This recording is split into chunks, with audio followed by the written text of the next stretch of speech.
ನಮ್ಮ ಬೀದರ್ ದಕ್ಷಿಣ ಕ್ಷೇತ್ರದಲ್ಲಿ ಬಹಳ ದಿವಸದಿಂದ ಒಂದು ಆಸೆ ಇತ್ತು ನಮ್ಮಲ್ಲಿ. ಬೀದರ್ ದಕ್ಷಿಣ ಕ್ಷೇತ್ರದ ಎಲ್ಲ ಕಾಂಗ್ರೆಸ್ ಪಕ್ಷದ ಎಲ್ಲ ಕಾರ್ಯಕರ್ತರಿಗೆ, ಸಾರ್ವಜನಿಕರಿಗೆ ನಮ್ಮಲ್ಲಿ ಒಂದು ಪಟ್ಟಣ ಪಂಚಾಯತಿ ಆಗಬೇಕು, ಸ್ಪೆಷಲಿ ಕಮಠಾಣ ಮತ್ತು ಮನ್ಯಾಕಳಿ. ಇದನ್ನ ಬಹಳ ದಿವಸ ಬೇಡಿಕೆ ಇತ್ತು.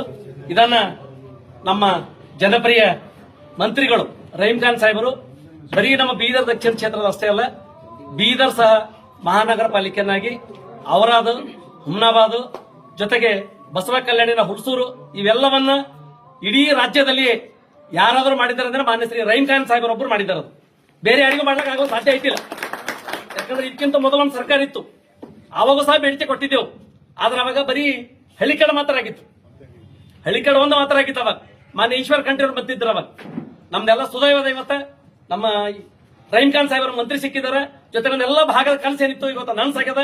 ಅದಕ್ಕೆ ಶ್ರೇಯ ಪೂರ್ತಿ ಸಲ್ತದಂದ್ರೆ ಮಾನ್ಯ ಶ್ರೀ ರಹೀಂ ಖಾನ್ ಸಾಹೇಬರಿಗೆ, ಜೊತೆಗೆ ನಮ್ಮ ಸರ್ಕಾರದ ಮುಖ್ಯಮಂತ್ರಿಗಳು ಸನ್ಮಾನ್ಯ ಸಿದ್ದರಾಮಯ್ಯ ಸಾಹೇಬರು, ಜೊತೆಗೆ ನಮ್ಮ ರಹೀಂ ಖಾನ್ ಸಾಹೇಬರು, ಜೊತೆಗೆ ಉಪಮುಖ್ಯಮಂತ್ರಿಗಳು ಡಿ ಕೆ ಶಿವಕುಮಾರ್ ಅವರು, ಜಿಲ್ಲಾ ಉಸ್ತುವಾರಿ ಮಂತ್ರಿಗಳು ಶ್ರೀ ಈಶ್ವರ್ ಖಂಡ್ರೆ ಅವರು, ಇವರೆಲ್ಲ ಸಹಯೋಗದಲ್ಲಿ ಇವತ್ತು ನಮ್ಮ ಬೀದರ್ ದಕ್ಷಿಣ ಕ್ಷೇತ್ರ ಇವತ್ತು ಬಹಳ, ಯಾಕಂದ್ರೆ ಬರೀ ಆಗದಷ್ಟೇ ದೊಡ್ಡ ಮಾತಿಲ್ಲ, ಆಗಿದ ಸಾಕಷ್ಟು ಅನುದಾನ ಬರ್ತದೆ. ಆ ಅನುದಾನವನ್ನು ನಾವೆಲ್ಲ ಸದುಪಯೋಗ ಪಡಿಸಬೇಕಾಗಿದೆ.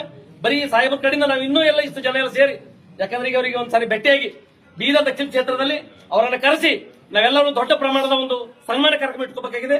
ಸಾಂಕೇತಿಕವಾಗಿ ಅವರನ್ನ ಟೈಮ್ ತಗೊಳ್ಳಿ ಮಾತ್ರ ಇಲ್ಲಿ ಬಂದಿದ್ದೀವಿ, ಬರೀ 4 ಜನ ಮುಖಂಡರು ಮಾತ್ರ. ಅದಕ್ಕೆ ಇನ್ನೊಂದ್ಸಾರಿ ನಮ್ಮೆಲ್ಲ ದಕ್ಷಿಣ ಕ್ಷೇತ್ರ ಪರವಾಗಿ ಮಾನ್ಯ ಶ್ರೀ ರಹೀಂ ಖಾನ್ ಅವರಿಗೆ ಹಾರ್ದಿಕ ಅಭಿನಂದನೆ ಸಲ್ಲಿಸುತ್ತೇನೆ. ನನ್ನ ಮಾತು ಮುಗಿಸುತ್ತೇನೆ. ಜೈ ಹಿಂದ್, ಜೈ ಕರ್ನಾಟಕ.